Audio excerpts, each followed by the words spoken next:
नाम राजेश पवार है। हम लोग क्या एक ऑर्गेनाइजेशन है कॉर्बेट ग्राम विकास समिति नाम से, मैं उसमें एग्जीक्यूटिव डायरेक्टर के तौर पे काम कर रहा हूँ। हम लोगों का जो काम है ये कॉर्बेट विलेज इको टूर नाम से एक कॉन्सेप्ट है जो कम्युनिटी बेस्ड टूरिज्म का एक पार्ट है। ये जो कॉन्सेप्ट है ये जिम कॉर्बेट का गांव है छोटी हल्द्वानी नाम से, जो जिम कॉर्बेट ने बसाया था। सन 1915 में इस गांव को जिम कॉर्बेट ने 1500 रुपये में खरीदा था, जो 221 एकड़ एरिया था, और वहाँ पे पहाड़ से कुछ लोगों को लाकर बसाया। ये जो गांव है ये शिवालिक श्रेणी की तलहटी में बसा हुआ है, और यहाँ पे पहले झाड़ियाँ वगैरह थी, तो कॉर्बेट ने ये झाड़ियाँ वगैरह साफ करा के यहाँ पे एग्रीकल्चर डेवलप किया। करीब 40 परिवार यहाँ पे उस टाइम पर थे जब जिम कॉर्बेट इंडिया छोड़ के गए 1947 में। तब उन्होंने 40 परिवारों को जो 221 एकड़ जमीन थी वो बराबर हिस्सों में बांट दी थी। कॉर्बेट का सपना था कि इस गांव को एक आदर्श गांव की तरह, आदर्श कुमाऊनी गांव की तरह स्थापित किया जाए, लेकिन वो इंडिया छोड़ के 1947 में चले गए। उसके बाद भी वहाँ से जो गांव का राजस्व था वो खुद ही भरते थे, और गांव के लोगों को टाइम टाइम पे सलाह भी देते रहते थे कि क्या करना है गांव को अच्छे से चलाने के लिए। हम लोगों ने वहाँ पे स्थानीय लोग थे, सन 2003 में जिम कॉर्बेट हेरिटेज ट्रेल एक वहाँ पे विकसित की गई, जो उस टाइम पे इको टूरिज्म और कॉर्बेट टाइगर रिजर्व की ओर से इनिशिएटिव लिया गया, जिसमें जो जिम कॉर्बेट के टाइम के ऐतिहासिक जो जगह थी, ऐतिहासिक प्लेसेस थे हिस्टोरिकल, उनको रिनोवेट कराया गया और साइनेजेस गांव में लगाए गए। एक गेट बनाया गया जिम कॉर्बेट हेरिटेज ट्रेल का, जिसमें टूरिस्ट को एंट्री के लिए लाया गया। गांव के 5 स्थानीय लोगों को ट्रेनिंग दी गई नेचर गाइड की, ताकि वो वहाँ आने वाले टूरिस्टों को गाइड कर सके। वहाँ पर पहले से जो कॉर्बेट का घर था विंटर हाउस, वो म्यूजियम के रूप में स्थापित है, तो वो एक अट्रैक्शन है टूरिस्ट के लिए पहले से। दूसरा अट्रैक्शन वहाँ पे गांव में ऐड हुआ जिम कॉर्बेट हेरिटेज ट्रेल का 2003 में। 2004 में स्थानीय लोगों ने मिलकर ये एनजीओ रजिस्टर्ड कराया कॉर्बेट ग्राम विकास समिति नाम से, और जिसमें एक नया प्रोडक्ट ऐड किया गया मोती नेचर सोप के नाम से।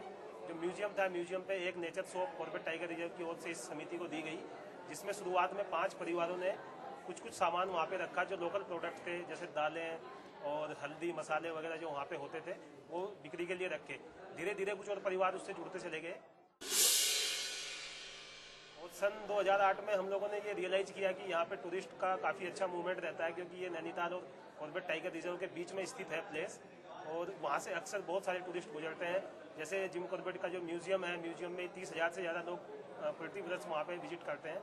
तो हम लोगों ने 2008 में होम स्टे का प्रोग्राम स्टार्ट किया।